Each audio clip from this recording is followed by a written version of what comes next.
For our next session, I am delighted to introduce and welcome Bhairavi Jani, Chairperson and founder of IEF Entrepreneurship Foundation and Executive Director of SCA Group of Companies.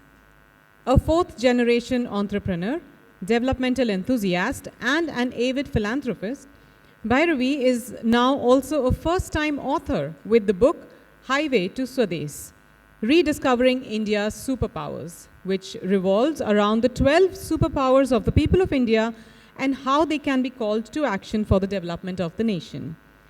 This is also the topic of her talk today, where she will delve deeper into rediscovering India's superpowers.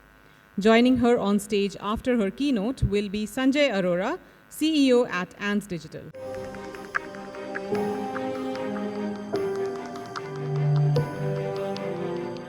As they said, I'm an entrepreneur, but I'm also an avid traveler. And today we're going to talk about a story of why I decided to travel across this country in 2014, what did I learn from it, and why did I write a book about it. And then we shall trust Sanjay to connect the dots between what you guys do and what I did.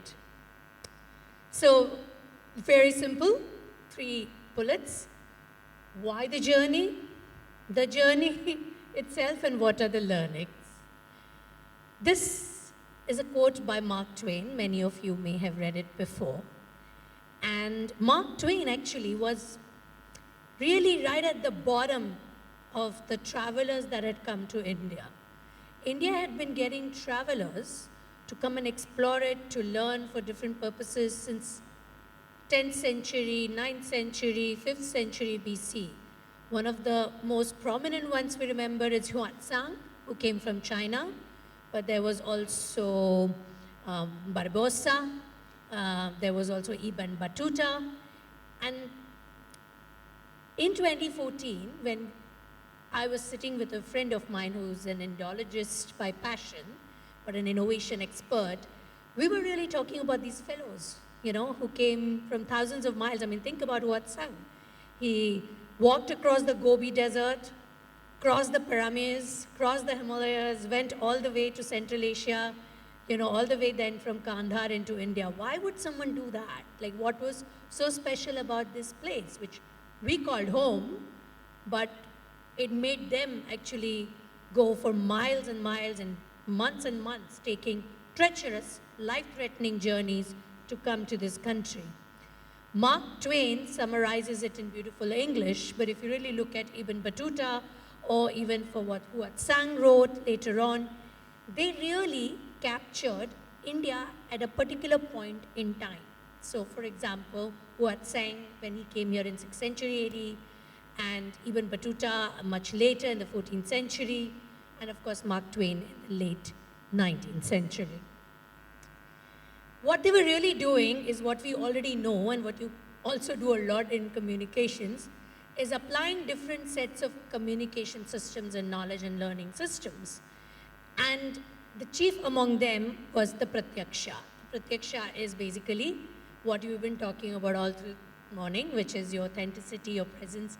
What you see is what you get, what the millennials call get real, right? And that's really a learning system. They were actually coming here to use that learning system to understand this complex country. Of course, the other two are Anumana, which is, of course, deduced knowledge, and Aptavakya, which is really about looking at proofs and inferences, which generally the scientists and mathematicians and physicists tend to do in labs. But Pratyaksha is something we can all do very, very easily. All you have to do is turn up. And so we thought we'd turn up. And so this gang, that's me, to my left is my friend Eji. He passed away, but Eji was the deputy director for Formula One in India. To my right is Mahesh Sriram, my passionate Indologist friend, but also an innovation expert who's now worked for 20 years with American Ivy League universities to look at emerging economies like India, China, and Africa to develop new corporate innovation business models. And to the extreme right is Venkateshan Nagarajan, who was the cinematographer. So Eji, K. Uma Mahesh, started as a toilet cleaner in a cinema hall in Chennai. And later on, went on to create South India's largest facilities maintenance company. But at 40 said, that's it. Now I want to return to my passion, which is motorsports, and was the guy who conceived the idea of the Asian car rally and the BIMSTEC rallies. I mean, this is the guy who drove from Belgrade to Timbuktu. So that kind of tells you who this person was. Mahesh Sriram, as I explained to you, has dabbled in learning methodologies, Indo knowledge for many, many decades. He's also from Chennai. And Venkateshan Nagarajan had never left Tamil Nadu in his life. It was good to take a cinematographer on the trip who had never left Tamil Nadu, because he saw things us who had traveled a lot had not seen earlier, and he could capture things. The only downside was that all three did not speak a word of Hindi. So, this is our trip. We drove 18,181 kilometers for 51 days during the 2014 general elections. And we started from Chennai and went all the way to the eastern coast, to northeast, to North India, all the way down the western coast to South India, returning back at Mahabalipuram and then Chennai. The thing is that these three co-travelers of mine were pretty much useless after that point. You see that point called Chilka? They were useless. They spoke no Hindi. And it was election time, so car would be stopped every 50 kilometers to ask, where are you going? What is a Tamil Nadu car doing in West Bengal? Is it transporting cash? Is it transporting arms? Is it transporting drugs? And the police officer would come and check. Knock on the door. First guy, no Hindi. Second guy, no Hindi. Third guy, no Hindi. And finally come to the woman, and of course we'll be given an explanation why we were doing what we were doing. But nobody, not even us, could have imagined that this 18,181 kilometers would open up so many things inside our own mind and psyche. I actually went on the drive to study what entrepreneurs did and how did they make livelihood choices. Mahesh wanted to capture the Indology. Aji wanted to, explore more of India's north and northeast. Venkat had never been, as I said, outside of Tamil Nadu. So everybody had different objectives, but eventually India took over with its presence, with its stories, with some kick-ass people, and people who do amazing things, people we don't hear about, people who are not on your reels, they don't even know what a reel is, who don't have access to smartphones, but do massive things to keep things alive, their heritage alive, their Indianness alive, and do it with such panache that I eventually had to capture all of that in a book. It's a book that came out last year. It's called Highway to Swades, Rediscovering India's Superpowers. And it kind of encapsulates 12 different superpowers of India that I saw people of India owning up, practicing, having it everywhere. When we hear about India, one thing that comes to our mind constantly, people say, oh, there's so much diversity, 19,100 mother tongues, such differences, right? So that's a thing that we always deal with, even when we are thinking about marketing, communication, whatever, right? But you know what? What we discovered is that there are certain things, some core values, some hidden strengths, which are common to every Indian, whether they are from Kutch or Kohima, whether they are from Kashmir, all the way down to Kanyakumari. Every Indian has them.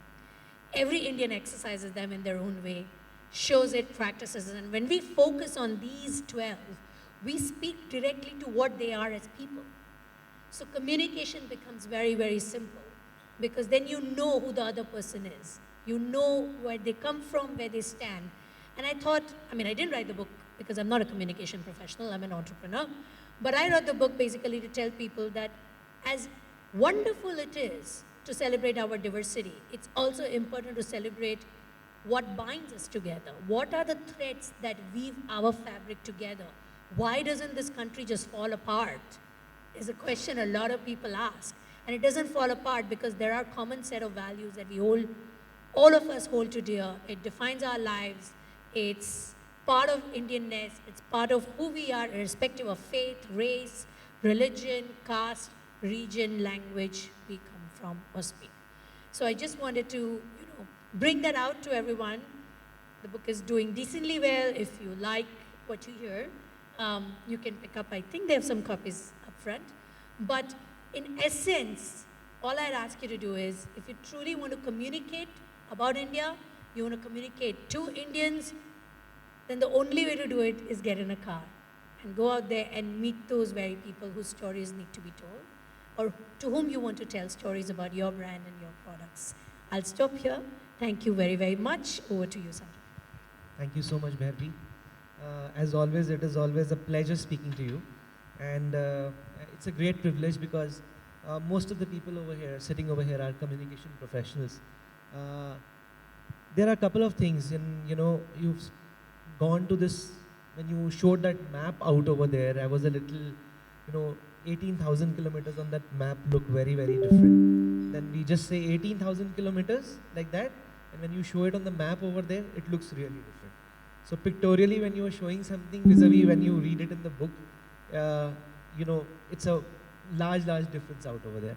My question to you, and I have gone through your book. Your book is a true testimony to great storytelling with real people. So you've actually met real people, and you have mentioned real people in the book. And they're not characters. They're not like fictitious characters. They're real people.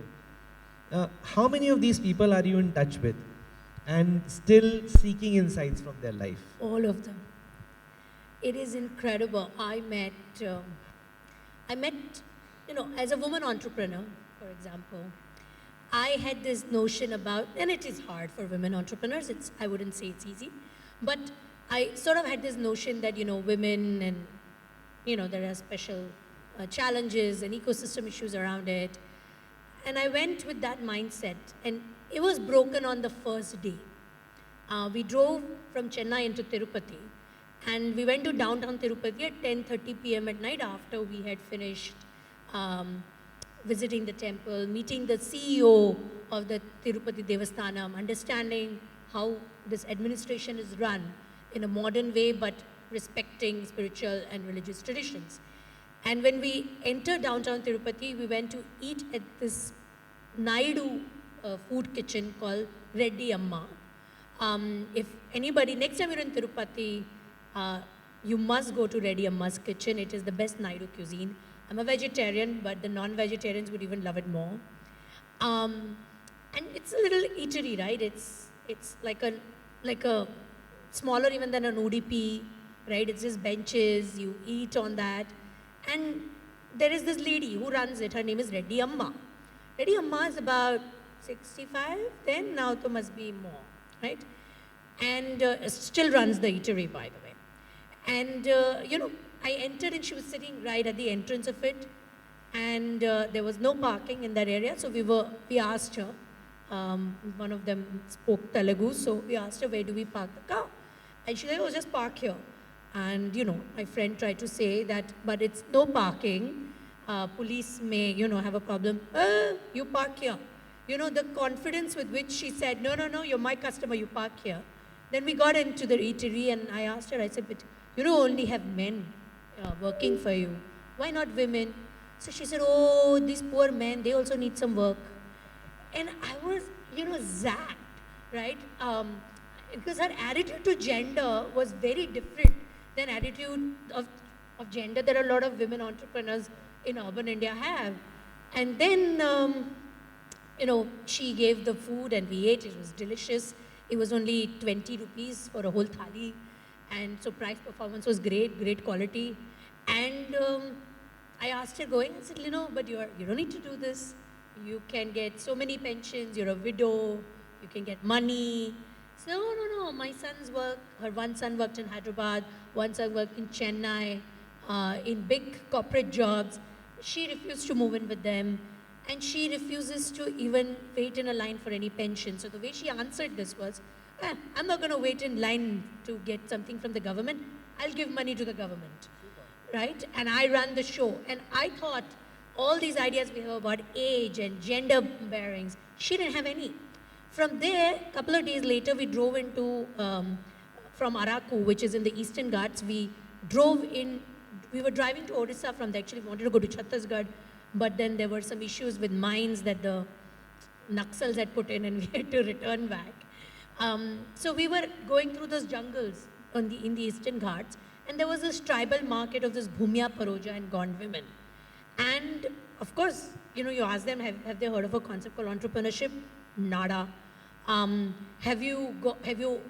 you know what about markets? Nada.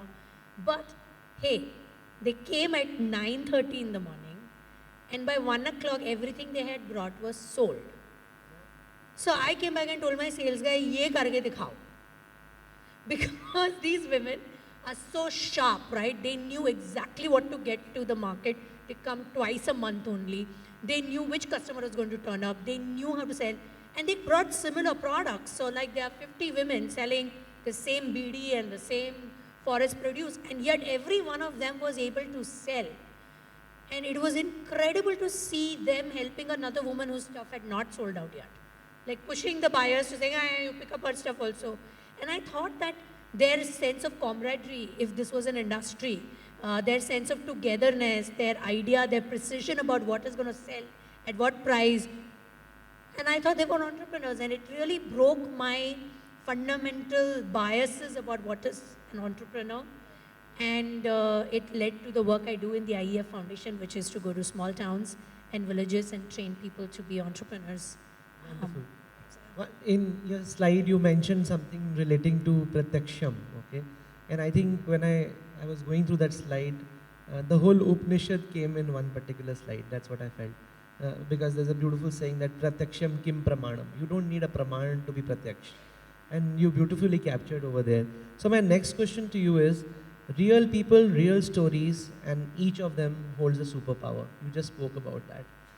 What is the process of identifying that we have superpowers? And as a country, have we really identified these superpowers, or are we late in identifying them? What is the process? I mean, just to be more sure about who we are and shake off the colonial mindset, because, it's so funny. A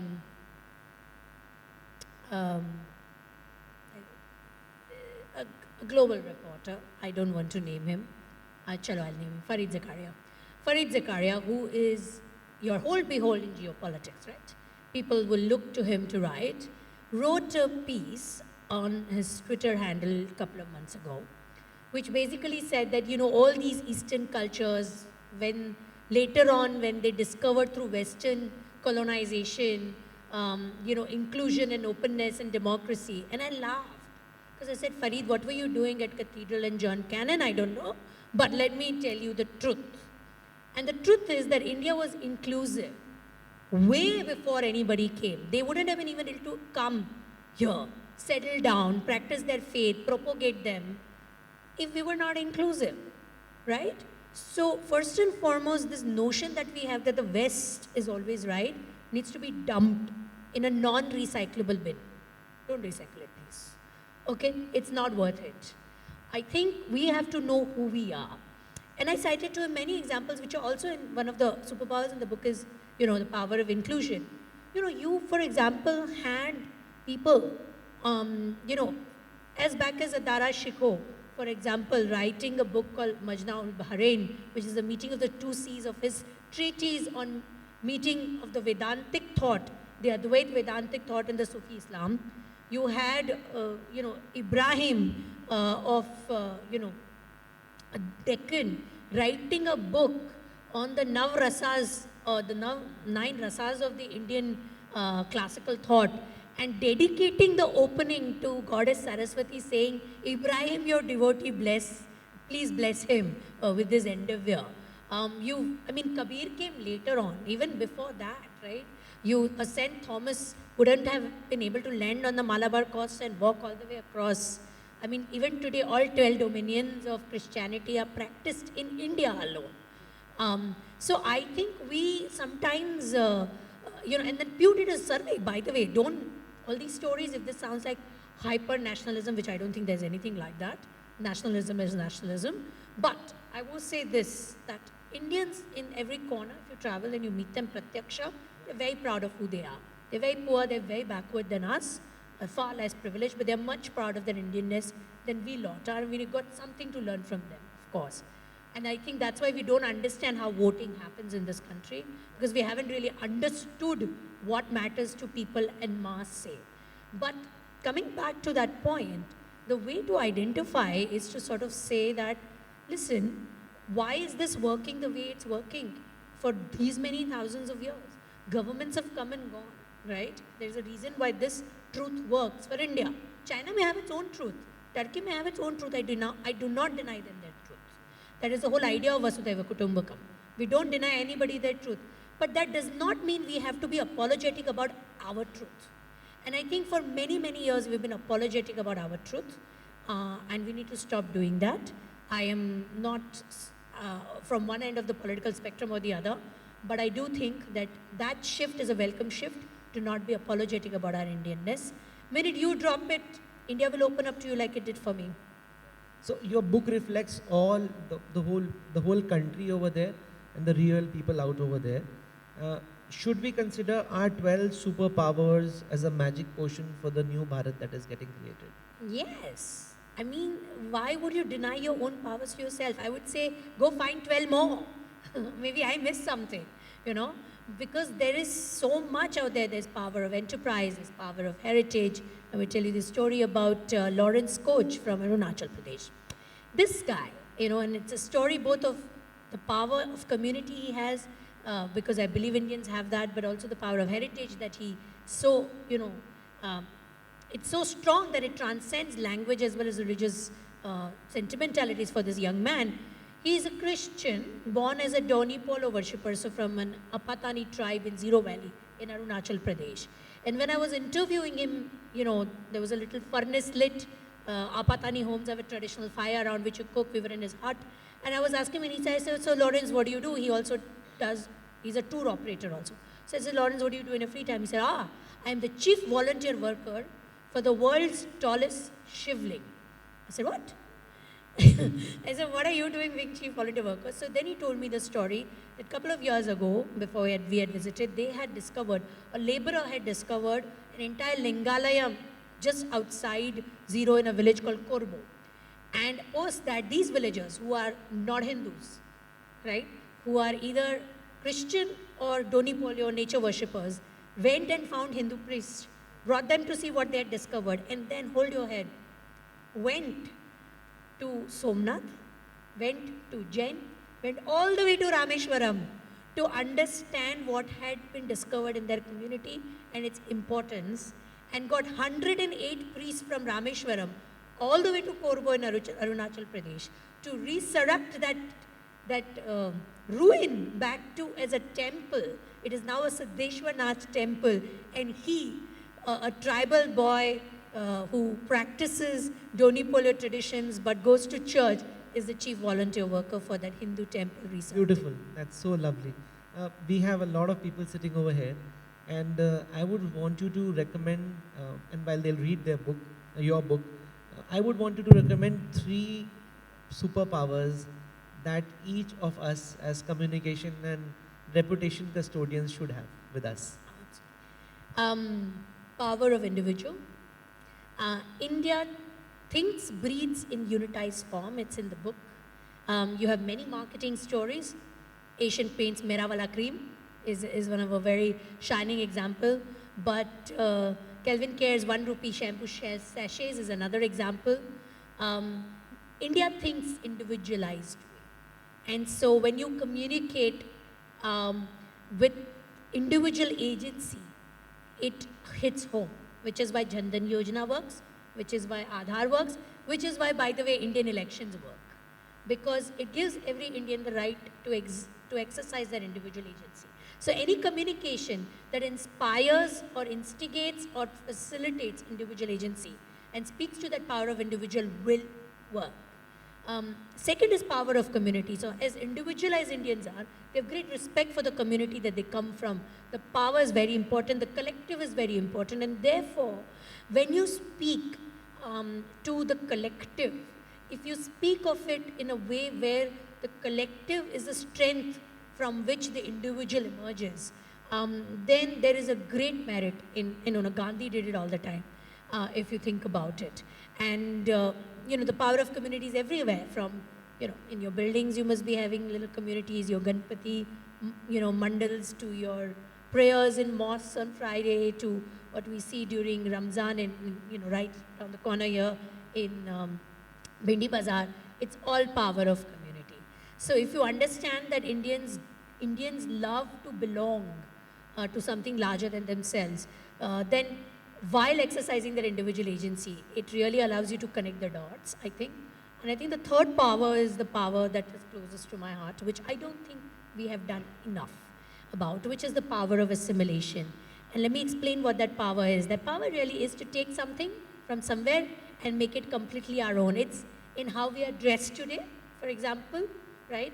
But also it's in what you eat, that Szechuan rice that you order from Zomato has nothing to do with China. I just want you to be assured of that. But it's in our language, it's in who we are, because we're truly at heart a very explorative global people. We are not a closed race like the Chinese or the Japanese. And that sets us apart in the world, and that's why 25 million Indians can live outside the country, become prime minister of another country or a vice president of another country, is because of that power of assimilation we've got, where we have the ability to take something that is ours, merge it with where we are, and make it something more enhanced and beautiful, while retaining, by the way, the originality of both the other threads that have come. And I think that superpower no country in the world has. So it's important to know that, there are countries that have power of heritage, Italy does, there are countries that have power of beauty, France does, countries that have power of enterprise, America does, but no country has the power of assimilation like we do, and like we practice. We've been doing it for thousands of years. I don't see that in our communication as much. I don't see that in our tonality as much. I feel that we are still fearful of our place in the world, and I think that needs to change, because we've never been traditionally, and we should not be, because it comes very naturally to us to be global, and we should think, act, and communicate globally. I think, there's a lot to read in the book, and believe me, the 12 superpowers that you read over there, you will get an idea as to how it really helps us as communication professionals to create a beautiful reputation for this beautiful country that we are living in. And India is a great country, and I think it has got a great reputation globally. But I feel that if we are able to take even those smaller nuances from the powers that she's written so beautifully, this would be a very different place, very different place. Thank you so much.